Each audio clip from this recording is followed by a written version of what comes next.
entretenidos los cortes de este programa, en este caso con Eduardo de la Serna, a quien incluimos naturalmente en el programa. ¿Qué haces, Eduardo? Naturalmente, muy bien estoy, sí, por Estábamos cierto. hablando de las indulgencias que vende la Casa Blanca. Por favor, cuenten eso porque yo no puedo creer. Acá el profeta Elbaum es el que nos está instruyendo al respecto. Profeta Elban, ¿cómo es eso de las indulgencias? Para empezar, ¿qué es una indulgencia? No, Es un yo le llamo perdón. indulgencia. El que puede explicar bien lo que era una indulgencia es Eduardo. ¿Pero qué vende Primero la Casa expliquemos qué Blanca? es una ¿Vende indulgencia, Eduardo, primero. indulgencias? No, no, lo que vende la Casa Blanca es un instrumento de santificación perpetuo por un año.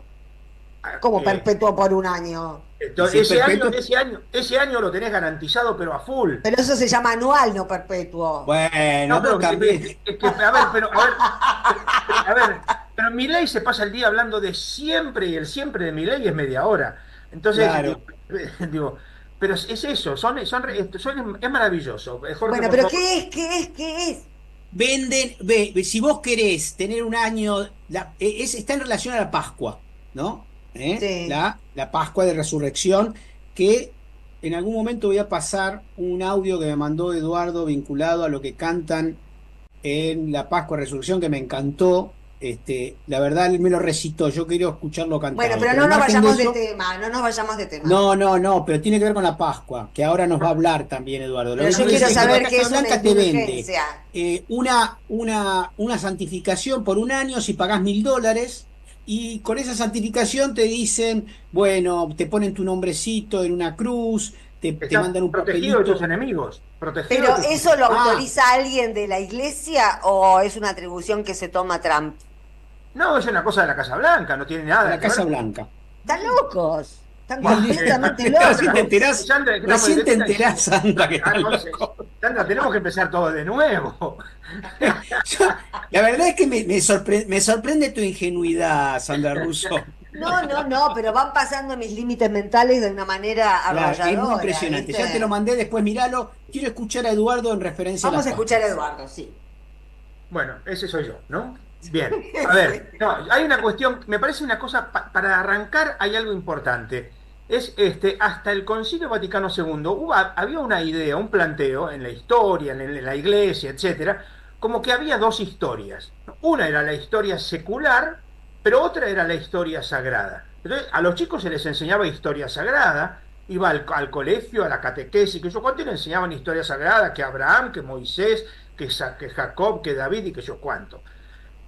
Lo que nos hemos dado cuenta a medida que, sobre todo a partir de que la Iglesia empezó a tener otra contacto con la realidad, que no hay dos historias, sino que hay una sola historia, y en esta historia en la cual vivimos, vos, yo, todos los que estamos acá en este momento en el programa, en esta historia tenemos que sembrar, sembraremos odio, sembraremos discordia, sembraremos solidaridad, sembraremos paz, etcétera. En esta historia, en esta nuestra historia, es que podemos meter algo sagrado o algo como esto que nos invitan a algo que dicen que es sagrado y que es la cosa más ridícula del mundo. Esto de la crucecita esta de cristal y todo eso. Ahora, ¿por qué digo esto? Porque en la antigua historia sagrada el planteo era más bien como que los seres humanos habíamos ofendido a Dios de una manera tal en la historia, en el pecado mundial, el pecado original, el pecado de lo que fuere, y entonces hacía falta pagarle a Dios por eso, y entonces muere Jesús. Jesús muere para pagarle a Dios por la culpa, etcétera. Lo cual es, a ver, es un Dios bastante raro, ¿no? Es un Dios bastante cruel. Ahora, una de las cosas que empezamos a pensar a partir sobre todo del concilio es la centralidad que tiene la resurrección, es decir, la Pascua. Si la Pascua es, muy bien, o muy bien está ahí, estuvo mal, ¿no? La Pascua es, concretamente a Jesús lo asesinan y lo asesinan por lo que dijo, lo que vivió, lo que hizo. Por eso participa activamente en el asesinato de Jesús el poder político con la complicidad de algún sector muy específico del poder religioso. Por eso dejo esto claro para que quede claro que de ninguna manera podemos decir los judíos mataron a Jesús como se decía en su momento también en este contexto, ¿no? Pero sí es cierto que había una complicidad entre el poder religioso superior, el sumo sacerdote, Caifás y unos pocos más, en ligazón con el poder político encabezado por el famoso Poncio Pilato. Pero ahí está entonces este tema. A Jesús lo asesinan por eso, y entonces lo que creemos en la resurrección, lo que creemos es que Dios valida al devolver, por eso primero hay que distinguir, la resurrección de Jesús no es una revivificación, no es que Jesús vuelve a la misma vida, sino que Jesús pasa a la vida de Dios, vuelve a Dios, si querés decirlo así, pero Sí. entonces Dios valida con la resurrección todo lo que Jesús decía, todo lo que Jesús hacía. Es decir, Pilato, etcétera, dicen, vos sos el gran profeta de Galilea, te matamos para que veas quién manda acá, para que veas quién tiene fuerza, para que veas quién tiene poder. Y Dios dice, no, viene conmigo y lo resucita. Entonces, y acá está la clave. La resurrección de Jesús es para los cristianos, por supuesto que es una cuestión creyente, es decir, el que no Sí, cree, claro, claro, no claro. cree, pero para los cristianos la resurrección de Jesús es Dios que habla, validando todo lo que Jesús dijo e hizo. Pero entonces, creemos que el amor vence al odio. Creemos que el individualismo no tiene cabida en nuestra historia. Creemos que el amor es la clave de la existencia humana y creemos que hay nuevos Herodes, nuevos Pilato, nuevos Mm. faraones, etcétera, etcétera, que son los que siguen matando a Jesús. Monseñor Romero decía, el pecado es lo que mata al Hijo de Dios y mata a los hijos de Dios. Y ahí está el tema. Es decir, todo lo que tiene que ver con la muerte, con la injusticia, con el Fondo Monetario Internacional. A ver, pocas cosas más parecidas a Poncio Pilato que el Fondo Monetario Internacional, que además se lava las manos diciendo acá nosotros no tenemos nada que ver, que no cuánto, y son los que explotan y maltratan, ¿no? Entonces, todo esto digamos, es darnos cuenta que en esta historia concreta en la que vivimos, en esta historia concreta en la que estamos llamados a seguir las huellas de Jesús que creemos Dios valida, o podemos seguir las huellas de los que lo traicionaron, los que lo negaron, los que lo mataron, los que lo vendieron, etcétera, etcétera, etcétera. Entonces, eso es lo que nosotros como grupo de curas quisimos decir este año en el mensaje que publicamos, que no tuvo mucha repercusión, pero bueno, eso no depende de nosotros. No depende de ustedes, no, como No, nada. No, pero no, no, perdón que interrumpa ahí. No, me interesa, yo lo leí, me pareció muy ubicado y necesario. No, no te pido que lo leas, Eduardo, pero sí nos comentes algo de la carta que compartieron los curas en opción por los pobres vinculados a las Pascuas.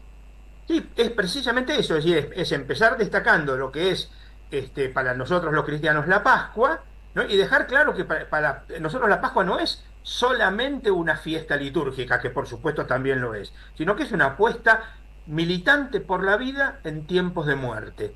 Y entonces decimos, por ejemplo, es decir, hubo faraones, hubo Babilonias, hubo César, hubo Herodes, hubo Pilato, pero también hay quienes caminan dando sentido a la vida y dando sentido al amor, ¿no? Entonces ahí empezamos diciendo, por ejemplo, citábamos a Gustavo Gutiérrez, para Gustavo Gutiérrez, por ejemplo, la pobreza es muerte antes de tiempo. Y también citábamos a la teología feminista que dice que es no tener derecho al derecho, ¿no? Entonces, en estos momentos donde el gobierno propala mentiras, ¿no? Con el apoyo de los medios cómplices, por supuesto, donde hay insulto al que no piensa igual, donde sobre todo a los que reclaman con justicia se los reprime, donde hay un nuevo endeudamiento con el fondo, el INDEC que miente y después se reían de Moreno, yo me río de Moreno pero por otras cosas. Por otras cosas, todos nos reímos de Moreno por otras cosas, sí. Exactamente, ¿no? Es decir, y después además las situaciones concretas, ¿no? Digamos, la baja del índice de natalidad como un síntoma claro de falta de esperanza, bueno, una serie de cosas que ahí señalamos, etcétera, ¿no? Y nosotros decimos que la esperanza sí que tiene sentido, pero la esperanza está puesta en Dios, no en las personas, por más buenas que sean. Las personas, y Quiero, entonces, sí, sí, no, perdón. no, sumo una cosa. La última cena, previa obviamente a la crucifixión, es una cena de Pesaj. Es la cena, se llama Pascua porque remite a Hoy es la Pascua. Pesaj. Hoy es Pesaj. Estamos en los 7 días, 8 días, 7, 8 días de Pesaj, efectivamente. Feliz Pesaj, Muchas Jorge. gracias. Que en Pesaj realidad, Sameach. Pesaj Pesaj Sameach. Sameach, efectivamente, que quiere decir fiesta feliz, digamos, ¿no? Pero digo, la Pascua es también Pascua judía, que estaba festejando junto con sus amigos en una cena en el Seder. Seder quiere decir orden. En el Seder de Pesaj, Jesús con sus 12 amigos, corregime, 12 amigos judíos, era simplemente una despedida también, porque él se veía venir que la brutalidad de Que los lo iban a matar. que lo iban a matar, obviamente con la complicidad de los chupamedias lamebotas de la época, que son los Milei de la época, ¿no? Pero digo, justamente coinciden las Pascuas, porque más o menos era el momento que recordaban la liberación de una lucha contra un imperio egipcio, y justamente la última cena previa a la crucifixión.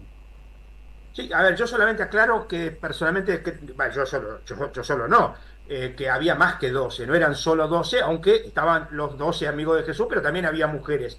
Digo más que nada para dejar claro que había algunas compañeras de Jesús ahí, no solo varones. Pero fuera de eso, sí, es decir, hay una comida de tiempo pascual, digo, porque puede haber un día de diferencia o no, pero es comida de tiempo pascual, y es eso, es el momento liberador, y Jesús interpreta ese pan partido como su cuerpo fragmentado y el vino como su sangre derramada, para dejar claro lo que se está viniendo, ¿no? Y que los invita además a seguir militando en esa cosa, ¿no? Hagan esto en memoria mía, vamos por acá, ¿no? Y bueno, ahí está esto, ¿no? De seguir militando la causa de Dios en la historia concreta, o militar la causa de Pilato, de Judas, de Herodes y de tantos otros, ¿no? Claro. Yo me quedé pensando antes de terminar la columna en lo primero de lo que hablábamos, ¿no? En esas indulgencias de la Casa Blanca. Y me quedé pensando que es un signo de algo, ¿no? Es un signo de un extrapoder al que aspira Trump. Incluso un poder religioso, a un poder religioso aspira Trump. A investirse él de algo sobrenatural. Pero él Porque no, si no, no había puesto en su momento en venta su propia Biblia y todo eso también. por Es decir, eso. yo creo que los tipos tienen, estos tipos, todos estos, porque Bolsonaro lo mismo, no Están hablemos armando un culto a sí mismos. sí, sí, o sobre todo a un culto a todo su ideal, que es el dinero, ¿no? Es el Dios Sí, dinero. A ver, Jesús dice muy claro, eso es interesante, una de las pocas veces que Jesús habla así, durísima y crítico, dice, no se puede servir a Dios y a dinero. Lo dice sin artículo, a dinero, como si fuera un Dios. Cuando dinero es un Dios, nos fuimos todos al reverendo caño. ya nos fuimos al caño. Ya con esto del caño cerramos la columna, que me Bueno, gustó. bueno, muy bien. Bueno, Saludos a Nico del Caño, entonces también, pero no importa. y bueno, es mucho más digno que otros, ¿eh? Totalmente. Bueno, Eduardo, te mandamos un brazo. Bueno, un Te brazo. mando un brazo. Eso para Yo Scioli, te eso le mando el cayó a otro, Scioli. te mando el otro, Eduardo, tenés Parezco dos. Scioli, parezco Scioli. Chau, Eduardo, un beso. Bueno, que tengan todos y todas felices Pascuas. Ay, Gracias, gracias, Eduardo, un fuerte igualmente, abrazo. igualmente, Muy bien. Eduardo, gracias, Chau, gracias de chau. corazón. Hasta luego, chau, chau. Chau, nosotros una tanda, musiquita y volvemos. En AM530 pasan muchas cosas. Y todo lo que pasa está en la red.